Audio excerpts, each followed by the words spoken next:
This is the artist Katie Thomas, and I'm going to be talking about and comparing the women throughout the exhibit.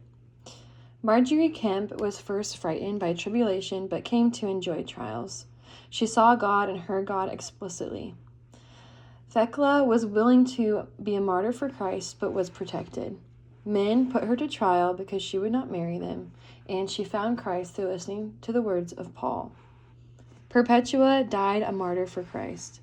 She was glad to sacrifice herself for Christ and described it as enjoyable and heavenly. With one other person, Thecla and Margery Kempe both had favor from somebody in the community when others did not. Thecla had the mother who had lost her daughter, and Margery had the doctor who saved her from the archbishop.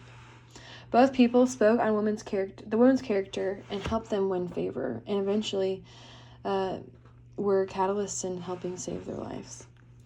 Margery Kempe and Perpetua both were protected by men.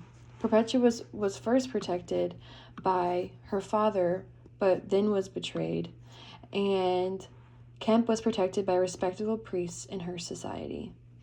Perpetua and Thecla have lots of similarities. Both women were placed in situations that they had to cast out fear and understand that Christ was better than their lives. They both faced beasts. Ultimately, Thecla was saved by animals through Christ, and Perpetua honorably died for Christ by sword. We're both willing to give up conventional good things like marriage and children for the gospel. Similarities among all. Each of these women had their faith tested and stood firm in their beliefs.